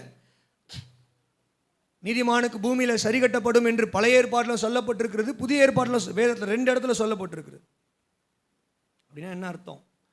நான் நீதிமானானால் நான் செய்கிற பாவத்துக்கு கர்த்தர் இந்த பூமியிலே எனக்கு சிட்சை கொடுத்துடுறாரு, என்னை சிட்சிக்கிறாரு. என்னை சிட்சித்து இங்கே சிட்சித்து என் பாவத்துக்கு இங்கே சிட்சையை கொடுத்து அவர் என்னை மன்னித்து என்னை பரலோகத்துக்கு அவர் எடுத்துக்குவார். ஆனால் நீதிமானா இல்லைன்னா நான் செய்கிற பாவத்துக்கு தண்டனை வராது, லேட்டாக வரலாம், லேட்டாக வரலாம், இல்லை வராமையும் போகலாம். ஆனால் கடைசியில் நியாய தீர்ப்பில் சேர்த்து வச்சு கொடுத்துருவார். ஆமென். பேதுரு எழுதும் போது தான் அது பயங்கரமாக எழுதுறாரு. நீதிமானுக்கு சரி கட்ட பூமியில் சரி கட்டப்படுமானால் ஓ பாவியே நீ எங்கே ஓடுவாய். இந்த காலை வேளையில் கவனிங்க, தேவனை குறித்த அறிவு நம்மை ஜெபிக்க ஏவுகிறது. அல்லேலூயா. இவங்கெல்லாம் ஜெபம் பண்ணாங்க. தாவீது தேவன் சிட்சிக்கிறவர், தண்டிக்கிறவர் நாத்தான் மூலமாக தெரிஞ்ச உடனே என்ன பண்ண? உடனே தேவ சமூகத்தில் வந்து ஜெபம் பண்ண யோசிப்பேன், சொல்லுவேன், தாவீது நினச்சிருந்தா யார் அங்கே? நாத்தானை போடுங்கயா. உடனே 2 சேவகர்கள் வந்திருப்பாங்க, போடுங்க நாத்தானை. எவ்வளோ கொழுப்புன்னா எனக்கு விரோதமாக வந்து தீர்க்கதரிசனம் சொல்லுவேன். போட்டிருக்கலாம்ல, தலையை வெட்டியிருக்கலாம்ல, ஏன் பண்ணல? பயந்தான், தேவ பயம். அல்லேலூயா. தேவனுக்கு பயந்தான். உடனே தேவ சமூகத்தில் போய் அழுது தாவீது அழுது ஜெபிக்கிறான்னு பார்த்தோம். அழுது ஜெபிக்கிறான். ஒரு அல்லேலூயா சொல்லுங்களேன். தேவன் அன்பானவர், தேவன் நல்லவர் என்கிற அறிவு நமக்கு இருக்குமானால் நிச்சயமாய் தேவ சமூகத்தில் வந்து தைரியமாக வருவோம். ஆமென். இப்போது நீங்கள் ஸ்கூல் படிக்கும் போதே எடுத்துக்கோங்க, அன்பானவர் என்பது நமக்கு, அன்பானவர் என்கிற சத்தியம் நமக்கு புரியுமானால் வாழ்க்கையில் அவரிடத்திலிருந்து அடி வாங்கிட்டா கூட நம்ம என்ன பண்ணுவோம்? திரும்ப அவர் என்னுடைய தேவன், அவர் என் மேலே தான் அன்பு காட்டுவார், நானும் அவர் மீது அன்பு கூறுகிறேன். என் நேசர் என்னுடையவர், நான் அவருடையவன். அல்லேலூயா சொல்லுங்க. இந்த அறிவு நமக்கு இருந்துருச்சுன்னா நம்ம ஜெபிக்கிறதுக்கு வரும். தேவ அறிவு, தேவன் எப்படிப்பட்டவர் அப்படின்றது நமக்கு தெரியாதனால நிறைய நேரத்தில் அவர் சுகம் கொடுக்கிறவர் நமக்கு தெரிஞ்சிருச்சு, புரியுது, அது நம்ம விசுவாசிக்கிறோம்னா உடனே வந்து தேவ சமூகத்தில் உட்காந்து ஜெபிக்க ஆரம்பிக்கும். ஆமென். அல்லேலூயா. பலவீனம் வரும்போது ஏன் ஜெபிக்க மாட்டோம்? ஏன்னா நீங்கள் நம்ப மாட்டீங்க, அவர் சுகம் கொடுப்பார்ன்றதே நம்ப மாட்டீங்க. நம்பினா ஜெபம் பண்ணுவீங்க, நம்ப மாட்டீங்களே, ஜெபம் பண்ணுங்க. அல்லேலூயா. அவர் சுகம் கொடுப்பார். அல்லேலூயா. ஜெபம் பண்ணுங்க, அவர் விடுதலையை கொடுப்பார். ஆமென். அவர் நன்மை செய்கிறவர், ஜெபம் பண்ணுங்க, நன்மை செய்வார். அவர் சர்வ வல்லமை உள்ளவர், ஜெபம் பண்ணுங்க, தம்முடைய வல்லமை உங்களுடைய வாழ்க்கையில் வெளிப்படுத்துவார். அல்லேலூயா சொல்லுங்க. ஆபிரகாம் தேவன் சர்வ வல்லமை உள்ளவர் என்பதை விசுவாசித்தான், நம்பினான். தேவன் கொடுத்த வாக்கை நிறைவேற்றுகிறவர் என்பதையும் ஆபிரகாம் விசுவாசித்தான், நம்பினான். அல்லேலூயா சொல்லுங்க. சத்தமா சொல்லுங்களேன். தேவன் இரக்கமுள்ளவர் என்பதை ஆபிரகாம் நம்பினான். அல்லேலூயா. தேவன் இரக்கமுள்ளவர் என்பதை மோசே நம்பினார். நல்லா கவனிங்க. அதனால தான் சோதோம் கொமோராவை அழிக்கும் பொழுது கர்த்தர் ஆபிரகாமோடு கூட சொன்னார். ஆபிரகாம் தேவனோடு கூட என்ன பண்ணுறாரு சொல்லினா பரிந்து பேசுகிறார். ஆண்டவரே 40 நீதிமான்கள், 45 இருந்தா, 30 இருந்தா, 35 இருந்தா, கடைசி ஆண்டவர் போய் 10 பேர் இருந்தால் கூட நான் விட்டுறேன். ஆபிரகாம் 10 பேர் தான் நான் விட்டுறேன்ப்பா, ஒரு 10 பேர் கூட இல்லையேப்பா. மோசே காலத்தில் வரும்போது இஸ்ரவேல் ஜனங்க வனாந்திரத்தில் பாவம் செஞ்சதுனால பயங்கரமான கோவம். கர்த்தர் சொல்கிறார் மோசே, மோசே என்னை விட நான் எல்லாரையும் அழிச்சு போடுறேன், எல்லாரையும் கொண்டுட்டு உன்ன பெரிய ஜாதியா. ஐயோ ஆண்டவரே வேணாம் ஆண்டவரே, நீர் மகா இரக்கமுள்ள தேவன், நீடே இரக்கமுள்ளவர், நீங்கள் எல்லாரையும் இங்கே அழிச்சிட்டிங்கன்னா மற்ற தேசத்து மக்கள் எல்லாம் இந்த ஜனங்களை அவமானமாக பேசுவாங்க, அதே நேரத்தில் உம்முடைய நாமமும் தூஷிக்கப்படுமேப்பா, வேணாம் ஆண்டவரே, நீர் 1000 தலைமுறைக்கு இறக்கம் காட்டுற தேவனாச்சின்னு சொல்லி ஜெபம் பண்ணுவேன். கர்த்தர் சொல்கிறாரு, உன் நிமித்தம் நான் என்ன பண்ணுறேன், இவங்கள விடுறேன், உன் முகத்துக்காக விடுறேன், பார்த்து இருந்துக்க சொல்லு. இல்லையா? இந்த அறிவு தேவன் எப்படிப்பட்டவர் என்ற அறிவு அவங்களுக்கு இருந்ததுனால தான் மோசே ஜெபம் சொல்லி ஜெபம், ஆண்டவரே நீர் இரக்கம் உள்ளவருப்பா, தயவுள்ளவர் ஆண்டவரே, 1000 தலைமுறைக்கு நீர் இரக்கம் காட்டுறவராச்சே, ஆண்டவரே நீர் கிருபை உள்ளவராச்சே, ஜனங்கள் எல்லாம் உடைய மகத்துவத்தை தூஷிப்பாங்களே, வேணாப்பா. அப்போ ஏன் சொல்றார், நீர் இரக்கம் உள்ளவர், கிருபை உள்ளவர், நீடிய சாந்தமும் பொறுமையும் உள்ளவர், மகத்துவம் உள்ளவர் என்கிற தேவன் அப்படிப்பட்டவர் என்ற அறிவு மோசேக்கு இருந்ததுனால தான் ஜெபிக்கிறாரு. அல்லேலூயா சொல்லுங்க. அப்போ கவனிங்க, தேவனை குறித்த அறிவில் நாம் வளர வேண்டும். ஆமென் சொல்லுங்க, சத்தமா சொல்லுங்க. எந்த அறிவில் வளரணும்? தேவனை குறித்த அறிவில் நம்ம என்ன பண்ணணும்? வளரணும். தேவனை குறித்த அறிவில் நம்ம வளரணும்னா என்ன பண்ணணும்? எந்த யூனிவர்சிட்டியில் போய் படிக்கணும்? எந்த புத்தகத்தை படிக்கணும்? தேவனை குறித்த அறிவில் வளரணும்னா இந்த புத்தகத்தை படிக்கணும்.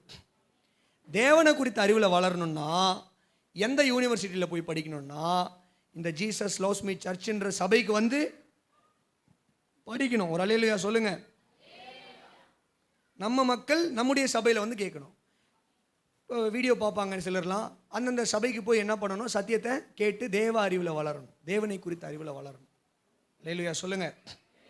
அப்போ தேவனை குறித்த அறிவில் நாம் வளரும் பொழுது நிச்சயமாய் நம்மால் ஜெபிக்காமல் இருக்க முடியாது. அல்லேலூயா சொல்லுங்களேன். புரிஞ்சவங்க மாத்திரம் ஒரு அல்லேலூயா சொல்லுங்களேன். எத்தனை பேருக்கு இன்னைக்கு நான் பேசின செய்தி புரிஞ்சது? ஒரு அல்லேலூயா சொல்லுங்க. நான் கண்ணு முடிக்கிறேங்க, கண்ணு முடிக்கிறேன். எத்தனை பேருக்கு நான் பேசின செய்தி புரிஞ்சது? ஒரு அல்லேலூயா சொல்லுங்களேன். எத்தனை பேருக்கு நான் பேசின செய்தி பிரயோஜனமாக இருந்தது? ஒரு அல்லேலூயா சொல்லுங்களேன். ஆமென். இன்னும் நம்மை ஜெபிக்க ஏவுகிற, தூண்டுகிற, உதவுகிற 3 விதமான அறிவுகளை குறித்து அடுத்த வாரத்தில் தியானிக்கலாம். கர்த்தர் உங்களை ஆசீர்வதிப்பார். ஜெபிப்போமா? கண்களை மூடி. பிதாவே, இந்த வார்த்தைகளுக்காக நன்றி. நாங்கள் ஜெபிக்கிறவர்களாய், இடைவிடாமல் ஜெபிக்கிறவர்களாய், எங்களுடைய ஆவியில் நல்ல அந்த ஜெபவாஞ்சையோடு நாங்கள் வாழ கர்த்தர் எங்களுக்கு கிருபையும் இரக்கமும் தாங்கப்பா. எங்கள் சபை மக்கள் ஒவ்வொருவரும் ஜெபிக்கிறவர்களாய் மாறட்டும். யாருடைய வாழ்க்கையிலெல்லாம் ஜெபம் இல்லையோ அவருடைய வாழ்க்கையிலெல்லாம் இன்றையிலிருந்து அவருடைய ஜெப ஜீவியம் ஆரம்பிக்கும்படியாய் ஜெபிக்கிறோம். கர்த்தர் அவர்களுக்கு நல்ல கிருபைகளை கொடுத்து, ஜெபிக்க தாளந்துகளை கொடுத்து, பலனை கொடுத்து ஜெபிக்க உதவி செய்யுங்கப்பா. கர்த்தர் பெரிய காரியங்களை செய்யுங்க. இயேசுவின் மூலம் எங்கள் நல்ல பிதாவே. ஆமென். அல்லேலூயா.